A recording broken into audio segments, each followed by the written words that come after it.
नशे में धुत पायलट की वजह से प्लेन में सवार 88 लोगों ने अपनी जान गंवा दी। चलिए जानते हैं इतिहास की सबसे भयानक हवाई दुर्घटना। 13 सितंबर 2008 रूस की राजधानी मॉस्को के इंटरनेशनल एयरपोर्ट पर रात के 8 बजे ये प्लेन मॉस्को से पर्म तक की उड़ान भरने के लिए तैयार है। ये एक बोइंग 737 विमान है जो कि 16 साल पुराना हवाई जहाज है। प्लेन के अंदर 82 पैसेंजर्स और 6 क्रू मेंबर समेत कुल 88 लोग सवार हैं, जिनमें 7 बच्चे भी शामिल हैं। ये तकरीबन 2 घंटे की एक छोटी सी रूटीन फ्लाइट है, जिसमें पायलट्स को पर्म जाकर वापस मॉस्को लौटना भी है। इस फ्लाइट के कैप्टन हैं रेडियन मिखाइलोविच मुडवेदेव, जिनके पास सिर्फ 3689 घंटों का फ्लाइंग एक्सपीरियंस है और इसमें भी बोइंग 737 को इन्होंने सिर्फ 1190 घंटे फ्लाई किया हुआ है।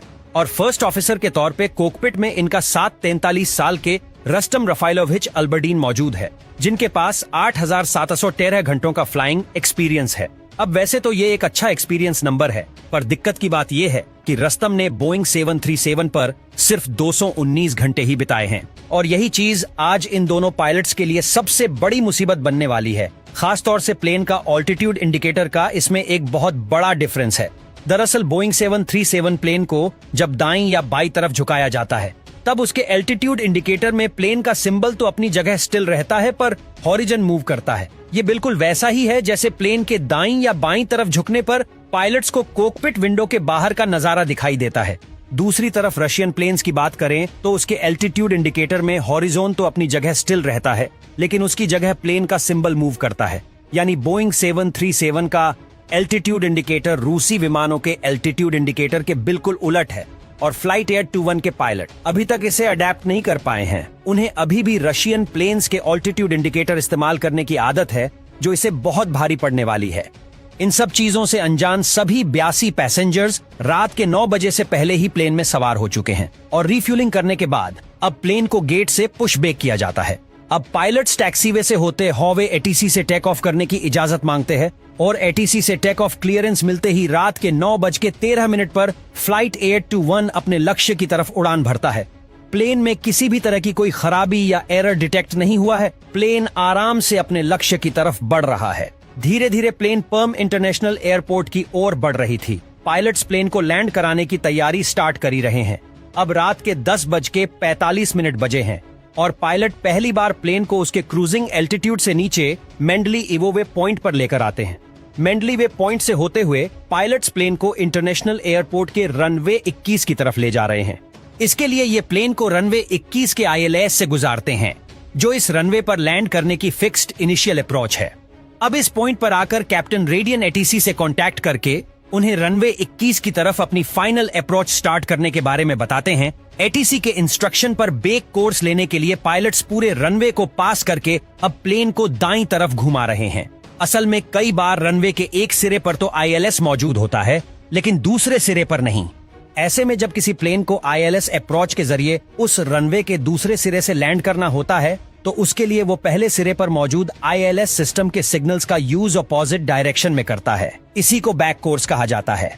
फ्लाइट 821 को भी इसी अप्रोच से लैंड करना है, इसलिए पायलट प्लेन को रनवे के ऊपर से गुजारते हुए दाईं तरफ घुमाकर दूसरे सिरे यानी रनवे 21 की तरफ ला रहे हैं। इसी बीच यहाँ हल्की बारिश भी शुरू हो गई है, जिसके बारे में दोनों पायलट एक दूसरे को बताते हैं। यहीं पर एटीसी कैप्टन से कांटेक्ट करके उनकी पोजीशन के बारे में पूछते हैं और उन्हें बताता है कि प्लेन अभी फाइनल अप्रोच से 6 किलोमीटर दूर है। इसके कुछ मिनट बाद कैप्टन वापस से एटीसी को कांटेक्ट करके बताते हैं कि उन्होंने लोकलाइजर को इंसेप्ट कर लिया है और इस समय प्लेन की कमांड फर्स्ट ऑफिसर के हाथों में है, जिन्हें बोइंग 737 को उड़ाने का कोई खास एक्सपीरियंस नहीं है। फर्स्ट ऑफिसर फ्लैप्स को 30 पर सेट करके कैप्टन को इसके बारे में बताते हैं, लेकिन जवाब में कैप्टन उनकी हेल्प करने के बजाय उन्हें ये बोलते हैं कि प्लेन तुम्हारे हाथ में है, इसे लैंड कराने के लिए तुम्हें जो करना है वो करो। कुछ पलों के बाद कैप्टन एक बार फिर से एटीसी को कांटेक्ट करके बताते हैं कि वो चौथे मार्कर की तरफ बढ़ रहे हैं। साथ ही कैप्टन वेदर कंडीशंस के बारे में पूछते हैं। इस पर एटीसी का जवाब आता है कि बारिश में विजिबिलिटी 10 किलोमीटर की है। यहीं पर एटीसी को ये रियलाइज होता है कि फ्लाइट 821 लोकलाइजर से काफी ज्यादा दाईं तरफ फ्लाई कर रही है और इसके लिए वो कैप्टन से प्लेन की दिशा को थोड़ा सा बदलने के लिए कहते हैं। इस इंस्ट्रक्शन को फॉलो करते हुए कैप्टन प्लेन को थोड़ा सा दाईं ओर मोड़ देते हैं ताकि इसे लोकलाइजर की सीध में लाया जा सके।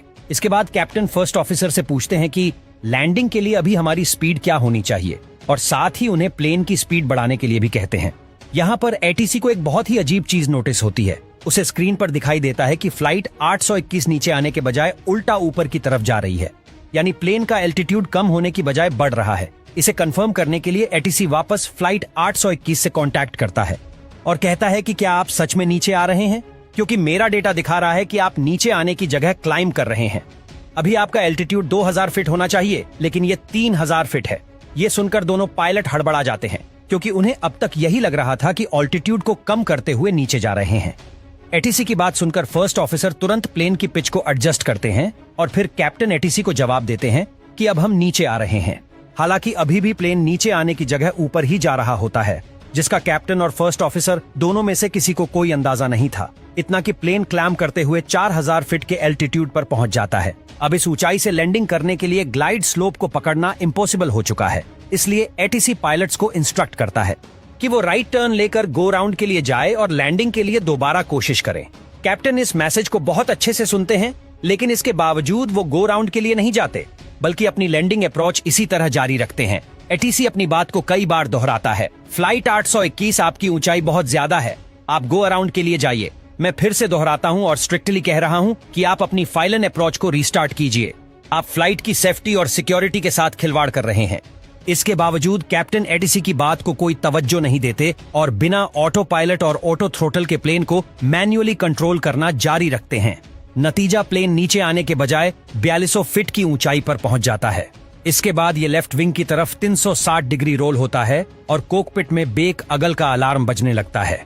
प्लेन बेकाबू होकर तेजी से नीचे की तरफ गिरने लगता है। आखिर हम क्या कर रहे हैं? एटीसी बार बार प्लेन के साथ कांटेक्ट करने की कोशिश करता है, लेकिन सामने से कोई जवाब नहीं आता। इधर प्लेन में सिर्फ कोकपिट ही नहीं, बल्कि पीछे पैसेंजर कैबिन में भी हड़कंप मच चुका है। बेकाबू हुए प्लेन के अंदर लोग डर के मारे जोर जोर से चिल्ला रहे हैं। कैप्टन और फर्स्ट ऑफिसर को अब जाकर ये एहसास होता है कि उन्होंने क्या गड़बड़ी कर दी है, पर अब इस गड़बड़ी को ठीक करने के लिए बिल्कुल ही टाइम नहीं है। इससे पहले कि पायलट्स इस सिचुएशन से निकलने के बारे में कुछ सोच सके, ये प्लेन पर्म इंटरनेशनल एयरपोर्ट के करीब ही एक इलाके में क्रैश होकर तेज धमाके के साथ राख के ढेर में बदल जाता है। ये क्रैश इतना जबरदस्त था कि किसी के बचने के कोई चांस ही नहीं थे। प्लेन में मौजूद सभी 88 लोग मौके पर ही अपनी जान गंवा देते हैं। इस हादसे की खबर दुनिया में फैलती है। इन्वेस्टिगेशन रिपोर्ट में सामने आता है कि मौसम के खराब होने से इन्हें अंदाजा ही नहीं हुआ कि ये प्लेन ऊपर जा रहे हैं या नीचे। इसके अलावा फ्लाइट से पहले कैप्टन का रेस्ट न लेना और इस सब के अलावा फोरेंसिक एग्जामिनेशन के दौरान कैप्टन की बॉडी में अल्कोहल भी पाया गया, जिससे पता चलता है कि फ्लाइट के दौरान वो नशे में थे और शायद इसीलिए उनका बिहेवियर इतना ज्यादा अजीब था।